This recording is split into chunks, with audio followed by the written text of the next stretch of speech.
Nós finalmente vamos descobrir a real aparência de Insama e saber quem ele é. Quer dizer, quem ela é. Porque ao longo desse capítulo, Eiichiro Oda deixou dicas de quem pode ser essa pessoa que senta no trono durante todos esses anos em uma explicação resumida do Rei Cobra, sobre o período de construção do sistema que hoje está estabelecido no mundo de One Piece. Nós temos diversas teorias de quem podem ser Insama e de quem não deve ser. Além disso, nós tivemos interações entre Sabo e Bonnie e um pouco mais do que a frota dos Chapéus de Palha fizeram lá em Mary Joyce. Esse capítulo foi sensacional. Mas antes de mais nada, vocês estão no canal Supernovas, o canal favorito do Eiichiro Oda. Meu nome é Samuel e sejam bem-vindos à análise do capítulo 1084 de One Piece, a tentativa de assassinato ao Tenryubito. E antes de ir direto para esse vídeo, nós queremos pedir o apoio de vocês. Se vocês gostam dos nossos vídeos, considerem nos apoiar com qualquer valor no Pix aí embaixo. Ele vai estar na descrição e no comentário fixado. Além disso, se inscrevam no canal secundário porque nós estamos postando conteúdo por lá também. Dito isso, sem mais enrolação, vamos direto para essa análise.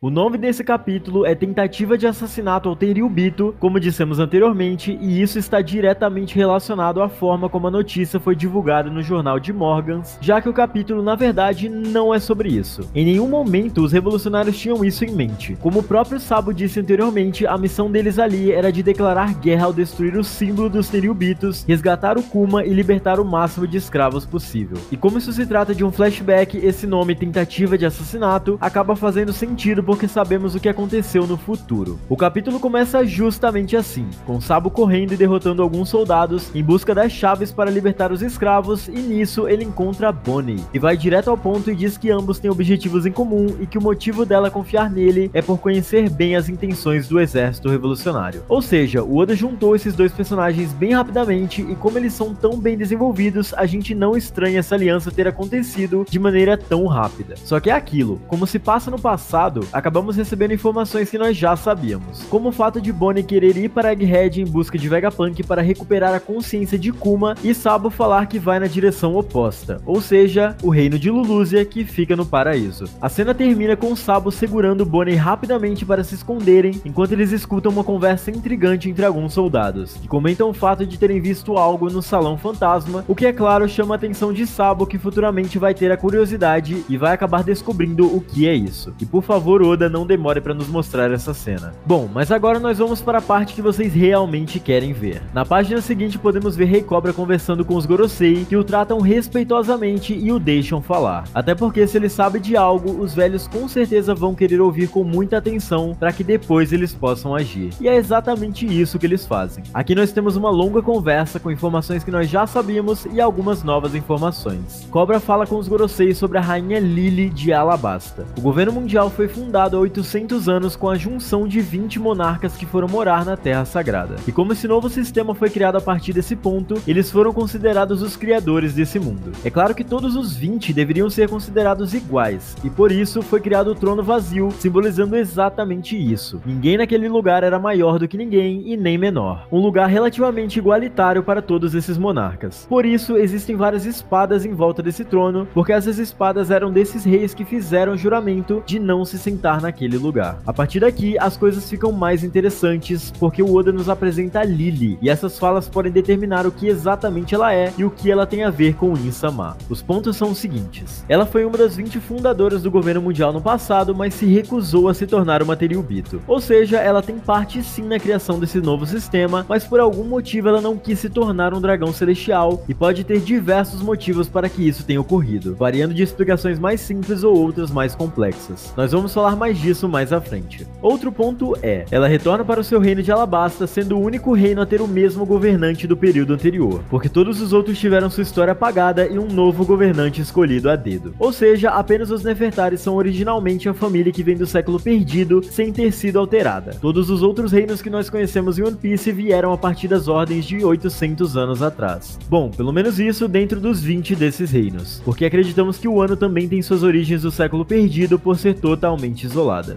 Ainda sobre Lily, o fato dela ter retornado a Alabasta explica o fato de faltar uma espada ao redor do trono. Bom, pelo menos é isso que nós acreditávamos, que ela tinha conseguido voltar para o seu reino, só que o Cobra nos dá a informação de que após o século perdido, o nome de Lily simplesmente sumiu dos registros e nunca mais foi mencionado. Ela não retornou a Alabasta e o reino ficou sob responsabilidade de seu irmão mais novo. Após contar toda essa história, o Rei Cobra ingenuamente pergunta para os Gorosei se eles sabem de algo sobre o que aconteceu com ela. E obviamente eles não têm nada a acrescentar e falam umas palavras vazias para justificar o porquê deles não saberem, dizendo coisas como: ah, nós achávamos que ela tinha retornado. Nós queremos teorizar com vocês sobre onde a Lily pode ter ido, se na verdade ela nem sequer saiu da Terra Sagrada por vontade própria, ou se ela foi obrigada a ficar lá, quem sabe sendo presa pelos outros monarcas. Mas precisamos primeiro dar uma olhada na continuação dessa conversa e olhar a última página desse capítulo. E bom, quando Cobra vê que não obteve nenhuma informação sobre Lily e nem vai obter, resolveu mudar rapidamente de assunto falando: e quanto aos D? Olha, de verdade, os Gorosei não deveriam estar esperando por essa, e esse assunto que tanto incomoda eles, principalmente atualmente, devido ao Luffy ter se tornado Nika, realmente os causam calafrios. Mas lembrando que nessa cena a batalha contra Kaido não havia acabado, ou seja, a reação de desespero deles com o cartaz de procurado de Luffy acontece depois de tudo que estamos vendo nesse capítulo 1084, mostrando que os D, mencionado agora por Cobra, é o real ponto de virada e a chave para tudo isso. Mas por que Cobra teria interesse nisso? Foi o que os Gorosei se perguntaram e eu acredito que muitos de vocês também. Afinal, Cobra escondia uma informação extremamente interessante. E então, o Rei de Alabasta diz: uma pequena carta escrita pela rainha foi passada de geração em geração pela família real. E a cena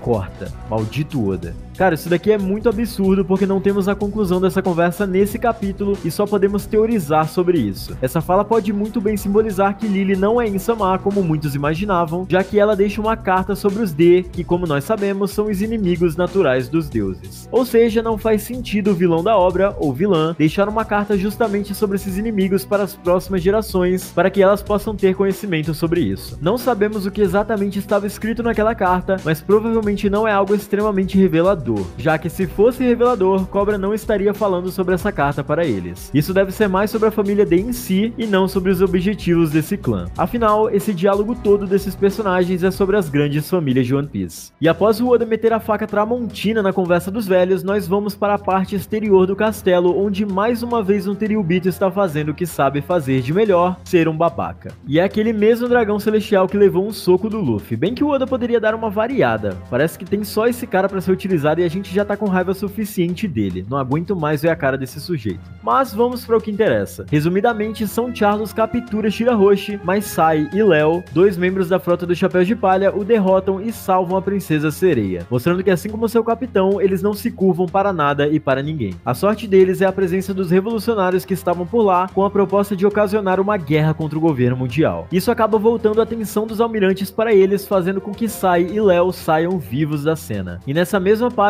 Morley liberta Kuma e Karazu chega com a chave para libertar os escravos, cumprindo assim mais 2 de seus objetivos. E agora sim, vamos para a página final. No final do capítulo, Insama aparece para falar com Cobra depois de ter escutado toda a conversa em seu jardim particular. Insama se senta no trono que deveria estar vazio e fala pela primeira vez na obra. Ele diz: Lily. E aqui, meus amigos, que a fandom explodiu com inúmeras ideias de quem pode ser o In e qual sua relação com a Lily. E bom, primeiramente algo que pode responder essa pergunta é a própria reação do Cobra ao ver esse personagem sentando no trono. E nós vimos bastante gente dizendo que Cobra pode estar chocado porque In se parece com a Vivi. Depois de todo esse papo de Lily estar desaparecida e não ter mais nada sobre ela na história após o século perdido, isso tudo fortalece essa narrativa, já que normalmente em animes e mangás, membros da mesma família costumam se parecer bastante, mostrando que cada família tem a sua identidade visual e a família Shimotsuki não nos deixa mentir. O Zoro, por exemplo, é a cara do Ryuma, e o Oda fez isso propositalmente. Então, Insama pode ter sim o mesmo rosto ou um rosto similar ao da Vivi? Pode e faz muito sentido, mas nós honestamente achamos que ele está chocado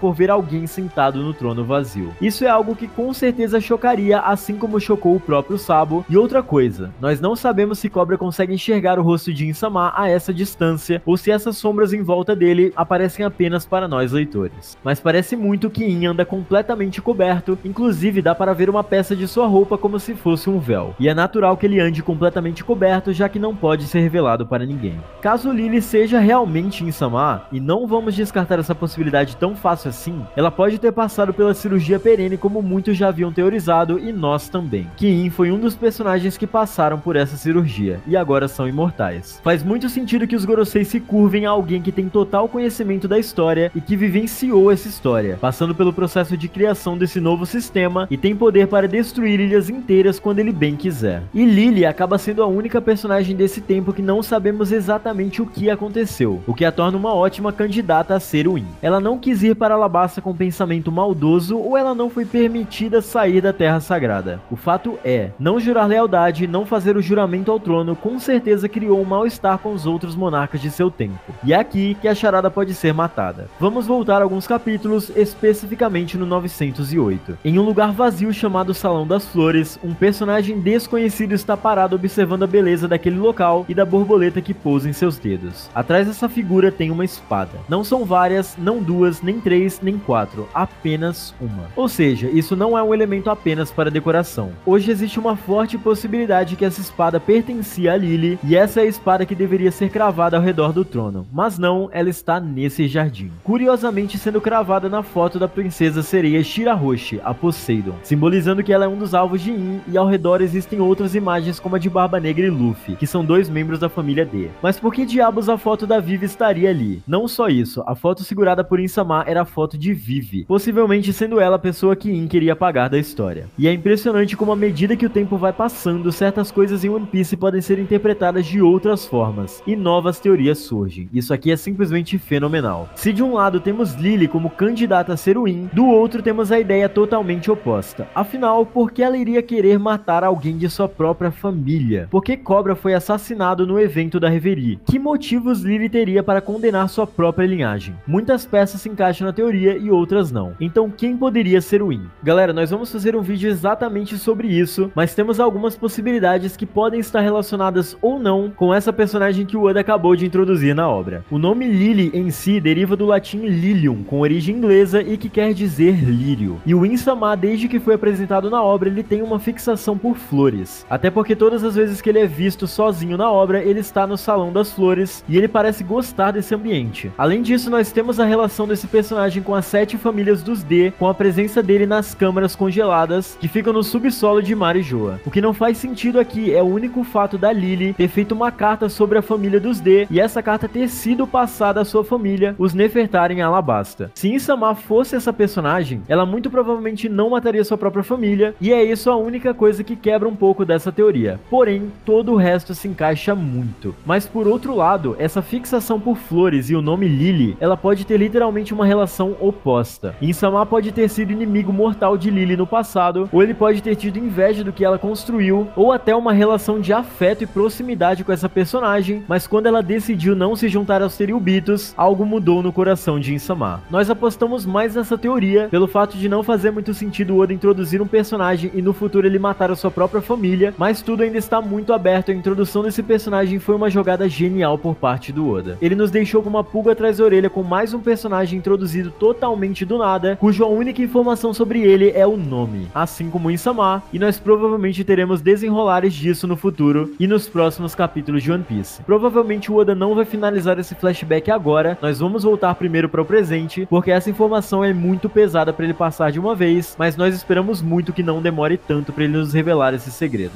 Uma coisa é certa, se não for Lily, será um personagem que ainda não conhecemos e o Oda vai guardar essa informação por um bom tempo. Até porque infelizmente próxima semana não teremos capítulo e com certeza não falta muito para que a gente volte a acompanhar o Luffy em Egghead. E é com isso que nós encerramos esse vídeo, galera. Espero que vocês tenham gostado. Se vocês gostaram, não se esqueçam de curtir esse vídeo e comentar o que vocês acharam e quem vocês acham que pode ser Lily e se vocês concordam que ela possa ser o In. E se não, comentem aí embaixo o que vocês acham que pode ser esse personagem. Não se esqueçam de checar todos os links na descrição. Lá estão nossas redes sociais, o código Pix do canal para vocês apoiarem se vocês quiserem e o canal secundário, onde estamos postando conteúdo também por lá. E é isso, galera. Valeu!